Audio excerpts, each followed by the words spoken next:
Salut à tous, c'est Bérangère de Pattes en l'air, j'espère que vous allez tous très bien. Je vous remercie de l'accueil que la première vidéo de la série pour les éducateurs canins Un métier de chien a eu hier et je vous retrouve aujourd'hui pour la seconde vidéo dont le thème est Il ne faut pas écouter les on-dit. Et j'ai rajouté dans mes notes parce que on est un con. Voilà, c'est dit, salut, à bientôt, à demain. Non, je rigole mais... je voulais revenir avec vous sur ça parce que c'est un métier où il y a beaucoup de guerre d'ego, où des gens vont vous tacler juste parce que vous êtes vous, moi, et cela dans le physique comme dans l'internet. C'est-à-dire que moi au début de mon métier j'ai été taclée parce que j'ai commencé, oui j'étais jeune, j'avais 22 ans et en plus je suis une nana. Donc dans ce milieu on ne s'en rend pas forcément compte. On pense qu'on arrive dans un monde où tout le monde est juste passionné des chiens comme nous, mais c'est pas le cas et ça vous devez le savoir avant de vous lancer, que c'est une guerre d'ego à laquelle moi j'ai décidé de ne pas prendre part et de continuer dans ce que j'aime et ce que je sais faire. Je fais ça pour les chiens, je fais pas ça pour... même si je suis sur internet et que j'expose mon image, je fais pas ça pour me starifier ou me glorifier. Je vous montre mon image parce que ça facilite le passage du message et si ça pouvait avoir le même impact sans me montrer, je pense que je l'aurais fait, mais clairement j'ai pas trouvé la solution pour vous passer un bon message sans me montrer. Je trouve que c'est moins crédible dans ce milieu, du coup me voilà.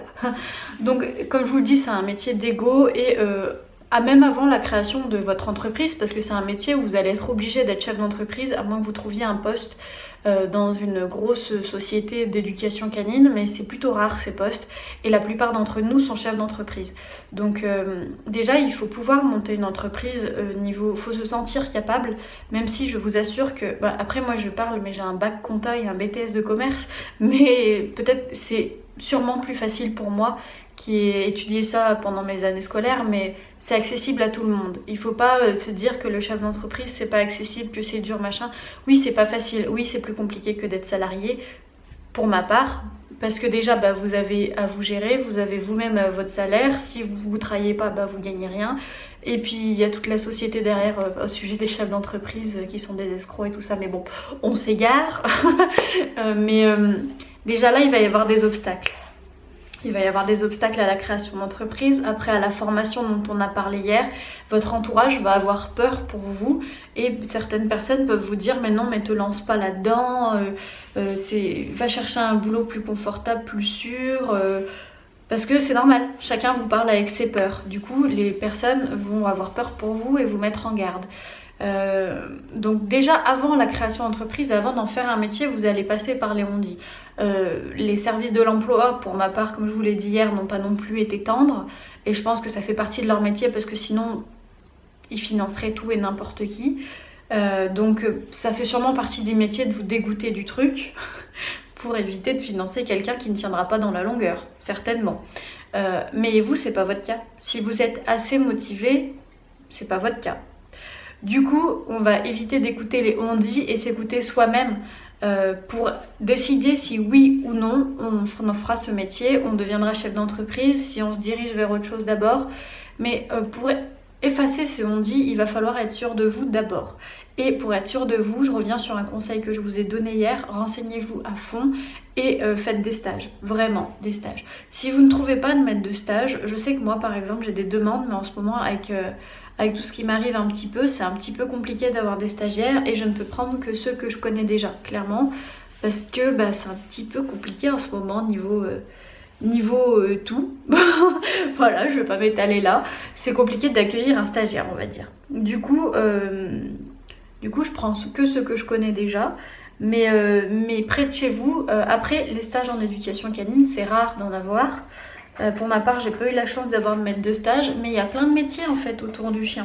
Je sais que j'avais fait un stage en clinique vétérinaire, dans la clinique vétérinaire où j'amène mes chiennes, j'avais demandé un stage, on me l'avait accordé. Et même ça, même si c'est pas l'éducation canine, ça vous montre si le milieu canin est fait pour vous. Si le fait de travailler avec des chiens toute la journée, c'est fait pour vous. Parce qu'il y en a qui se disent que oui, qui aiment leurs chiens, mais travailler avec des chiens des autres et toute la journée, en fait on se rend compte que ça plaît pas forcément. Donc même si c'est pas en éducation canine, faites des stages et renseignez-vous. Je sais que moi je suis pas dispo pour accueillir des stagiaires en ce moment, mais par exemple si vous m'envoyez un mail avec vos questions, je me ferai un plaisir d'y répondre. Et j'hésite même maintenant que j'en parle à faire un live spécial pour les questions autour du métier. Une fois qu'on aura fini cette série de 10 vidéos, je me dis pourquoi pas vous répondre à vos questions directement en live pour que vous ayez le maximum d'informations possible.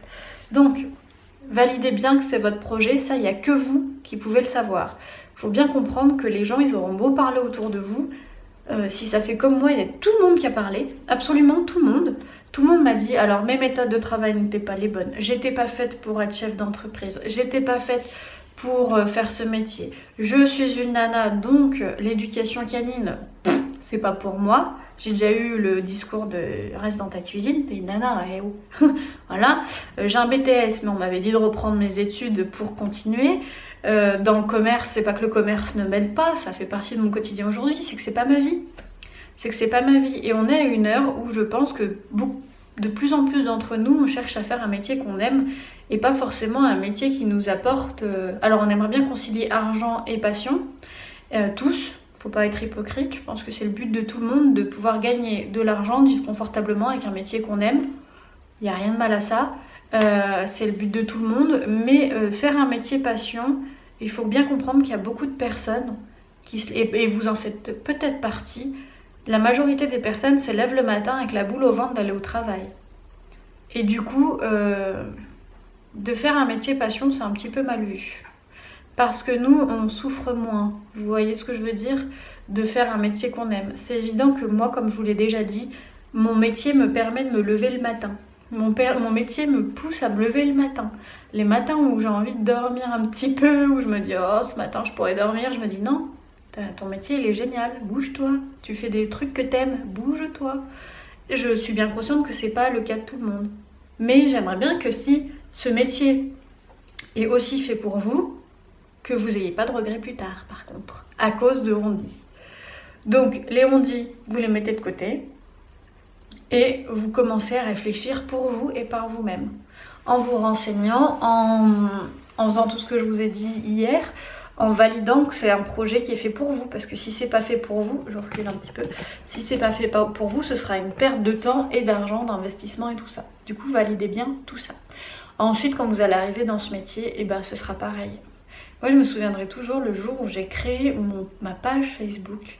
Une personne qui est dans ce métier depuis... très très longtemps, j'ai 27 ans et ça fait plus que mon âge, et ben est venue me souhaiter bon courage. Et ça m'a... Je dis ah ouais quand même, ah ouais quand même, on me souhaite bon courage pour un métier. Moi j'étais affolée et ça m'a fait redescendre. Alors pas redescendre dans le mauvais sens du terme parce qu'il faut de tout clairement, mais c'est vrai que ça m'a fait ah ouais bon. J'irai pas jusqu'à vous souhaiter bon courage, mais juste c'est différent de ce à quoi on pense. Voilà, on pense qu'on est tous passionnés des chiens et tous là pour le bien-être des chiens. C'est pas le cas. C'est pas le cas et c'est pour ça que moi vous me verrez pas dans les... Quand vous rentrez du monde côté obscur de la force de l'éducation canine, il y a des polémiques tous les jours sur Facebook et moi je rentre pas dedans. Je rentre clairement pas dedans, ça ne m'intéresse pas. C'est une guerre d'ego, c'est pour moi, hein, je suis désolée si mes collègues passent par là, bonjour. Mais pour moi c'est une guerre d'ego, c'est une guerre de qui a la plus grosse pour parler vulgairement et ça m'intéresse absolument pas. C'est pas pour ça que j'ai signé comme on dit, hein, et c'est vraiment pas pour ça que je fais ce métier. C'est vraiment pas pour voir les gens se battre pour leurs idées que je suis venue. J'en ai fait une vidéo sur Facebook d'ailleurs, du coup que vous retrouverez demain ici. Mais voilà, faut arrêter de toujours vouloir avoir raison. C'est la vidéo Facebook que j'ai fait et laisser de côté les on dit que pour vivre pleinement ce que vous avez à vivre. Alors il y a une vidéo aussi qui arrive là-dessus, mais vraiment à chaque fois je dis il y a une vidéo qui arrive là-dessus, mais c'est vrai hein. C'est les autres vidéos d'après. Il faut bien vous rendre compte que c'est un métier compliqué hein. Voilà, je vous en parlerai, mais pas juste avec les humains quoi. C'est un métier qui est... C'est pas dur, je vais pas faire l'insulte aux personnes qui se lèvent à 4 h du mat et qui vont faire quelque chose qu'ils aiment pas, de dire que c'est un métier dur, c'est un métier qu'on choisit, donc la difficulté on l'accepte. Mais il faut la connaître avant de faire ce métier. Et c'est bien ce que je souhaite vous apporter là, vous dire les bons côtés, mais aussi les un peu moins bons. même si c'est pas cela qui devrait gâcher votre passion. Validez que c'est une passion et foncez tout simplement sans écouter les on dit Dieu parce que on est un con. Voilà, je vous fais des très gros bisous à tous, j'espère que cette vidéo va vous plaire autant que celle d'hier. J'ai eu des très bons retours et je vous en remercie beaucoup. Autre chose que je voulais vous parler, j'ai eu une remarque très instructive qui disait que des fois, comme je fais en plan fixe pour pouvoir vous tourner une vidéo par jour, vous voyez, il n'y a pas de coupage, il n'y a pas de machin, parce que c'est comme ça, c'est très rapide au montage et je vous la mets direct sur YouTube. Et ben des fois du coup il arrive que je me perde dans mes explications qui pourtant apparemment vous apportent beaucoup.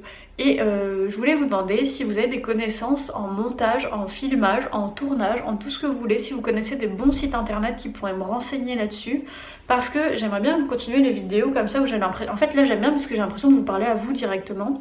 Et j'aime bien quoi, des fois je change de plan, je vais dans mon bureau et tout ça, mais ça me dérange pas.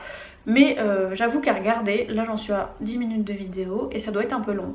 Et j'aimerais bien vous continuer les vidéos comme ça, mais en faire des un peu plus travaillées. Donc si jamais vous connaissez des sites de montage qui pourraient vous donner des astuces pour filmer, pour changer de plan et tout ça, c'est avec plaisir que j'accepte ça et que je vous laisse y mettre dans les commentaires.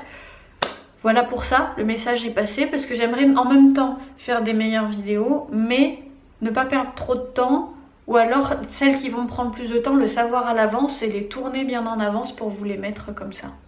Donc voilà. Donc je vous remercie tous, j'espère que je vous dégoûte pas trop de ce métier en 2 vidéos, bam.